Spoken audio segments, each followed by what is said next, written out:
आपके साथ अनु और आप देख रहे हैं जी टीवी न्यूज चैनल।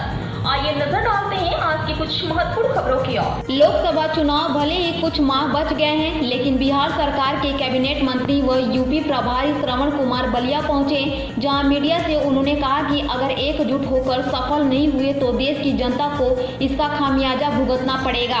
कहा कि लोकतंत्र खतरे में है। यदि बीजेपी का सफाया 2024 में नहीं हुआ तो आने वाले समय में चुनाव नहीं होगा, इसलिए हम लोग चिंता में हैं। बिहार के कैबिनेट मंत्री श्रवण कुमार से पूछा गया कि एकजुट होने के बावजूद भी प्रधानमंत्री बनने से मोदी को रोक नहीं पाया विपक्ष, तो देश का दशा और दिशा क्या होगा। बिहार के मंत्री ने कहा कि अगर हम रोकने में कामयाब नहीं हुए तब देश की जनता को इसका खामियाजा भुगतना पड़ेगा, जो हमारे देश के पुरखों ने आज़ादी दिलाई। राष्ट्र के पिता महात्मा गांधी, सरदार पटेल ने जिन लोगों ने आज़ादी दिलाई, कहा कि देश की हालात बहुत खराब हो जाएगी अगर भारतीय जनता पार्टी का इस चुनाव में सफाया नहीं हुआ तो। लोकतंत्र खतरे में है, आने वाले समय में चुनाव नहीं होगा, इसलिए हम चिंता में हैं। पेश है बलिया से नवल जी की खास रिपोर्ट। अगर एकजुट होने के बावजूद भी अगर आप नरेंद्र मोदी को प्रधानमंत्री से बनने से नहीं रोक पाया अगर विपक्ष, तो देश की राजनीति में दिशा और दशा क्या होगी। देश की राजनीति और देश की राजनीति अगर आप विपक्ष आप फेल हुए, हम अगर रोकने में कामयाब नहीं हुए तो इसका खामियाजा देश की जनता को भुगतना पड़ेगा। जो हमारे पुरखों ने, जिसने आज़ादी दिलाई, राष्ट्रपिता महात्मा गांधी ने, सरदार पटेल ने, जिन लोगों ने देश की आज़ादी दिलाई, उन लोगों का जो सपना है वो टूट जाएगा।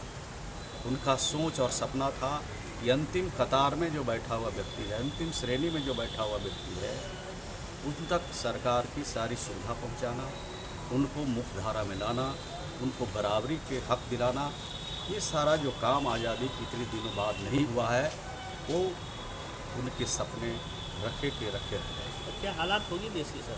देश की हालात बहुत ख़राब होने वाली है। अगर इस चुनाव में भारतीय जनता पार्टी का सफाया नहीं हुआ तो लोकतंत्र भी खतरे में है, और जब लोकतंत्र खतरे में है तो आने वाले दिनों में चुनाव भी इस देश में नहीं होंगे। इसलिए हम लोग ज़्यादा चिंता में हैं और लोगों को इस बात की जानकारी दे रहे हैं कि सारे लोग एकजुट होइए और भाजपा को हटाइए, भाजपा मुक्त भारत बनाइए। इसी काम में हम लोग अभी लगे। अगर सर लालू प्रसाद यादव और उनके परिवार पर जिस तरह से मुकदमे दर्ज हुए हैं सर, अगर विपक्ष की सरकार बनती है तो क्या ये जो मुकदमे लालू प्रसाद और उनके परिवार पर जो मुकदमे हुए हैं वो मुकदमे वापस होंगे क्या अगर सरकार बदलती है तो? देखिए, देश से कानून से चलता है, संविधान से चलता है, और जो संविधान इजाज़त देगी, जो कानून इजाज़त देगी, वही काम होगा। अभी तक तो आप हम लोग भाजपा वाले नहीं हैं कि कल तक कह रहे थे ये जो पवार है महाराष्ट्र वाले, पवार को कल कह रहे थे कि इतने बड़े घोटालेबाज हैं, और उनके पार्टी में चले गए तो सारा पाप धुल गया।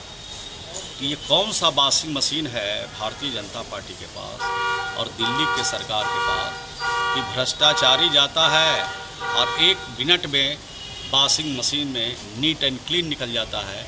ये देश की जनता को बताना चाहिए कि कल तक भ्रष्टाचारी कह रहे थे देश के प्रधानमंत्री, गृह मंत्री, और आज सदाचारी हो गए, आज अच्छा हो गए। उनके पास मापदंड क्या है ये बताना चाहिए। हम तो कानून के राज वाले हैं, हम तो कानून का देश स्थापित करना चाहते हैं, हम तो संविधान से चलना चाहते हैं। संविधान से किसी भी तरह से छेड़छाड़ नहीं हो, इसकी पूरी कोशिश। आप तो कह रहे हैं कि लालू प्रसाद यादव पर जो मुकदमे हैं वो फर्जी मुकदमे, उनके परिवारों पर जबरदस्ती जो है लगाया जा रहा है। ये बात सही है, तो फिर जांच क्यों नहीं होगी? ये मुकदमे वापस क्यों नहीं होंगे? इसकी बात आप क्यों नहीं कह रहे? हम कहाँ कह रहे हैं कि मुकदमे किसी पर वापस हो जाए।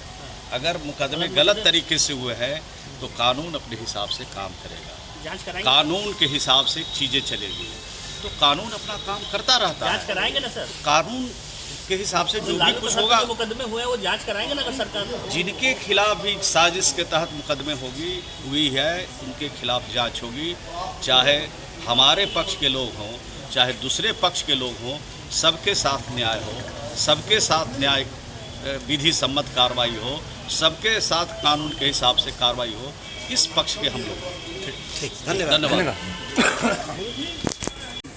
प्रधानमंत्री मोदी जी के खिलाफ अक्सर ये चर्चा रही कि नीतीश कुमार प्रधानमंत्री के उम्मीदवार हैं। आज भी कई बार चुनाव हुए हैं और उसमें नीतीश कुमार को एज ए प्रधानमंत्री के रूप में देखा गया।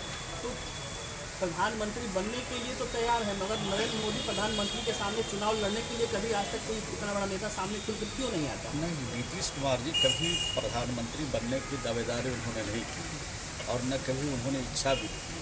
ये लोगों में चर्चा होती रहती है कि मुख्यमंत्री की जो काबिलियत है, उनके अंदर जो काम करने की क्षमता है, उनकी जो सोच है, उनका जो विजन है, वो प्रधानमंत्री जैसे पद को चलाने की क्षमता है, चलाने के लिए उनके पास पूरा सोच और विजन है। इसकी चर्चा हमेशा राज्य और देशों में चलता रहता है। ये चर्चा चलती रहती है, लेकिन उनकी कोई अपनी उनका कोई सोच नहीं है और कोई ये नहीं चाहते हैं कि हम प्रधानमंत्री बन जाए। उनका मिशन एक ही है कि 2024 में भाजपा से मुक्त कर दिया जाए भारत को, ताकि ये जुमलाबाज लोगों के रहते न नौजवानों को रोज़गार सुरक्षित है, न देश में महंगाई कम हो सकती है, न यहाँ के नौजवानों को काम मिल सकता है और न महंगाई कम हो सकती है। इसके लिए देश के नौजवान देश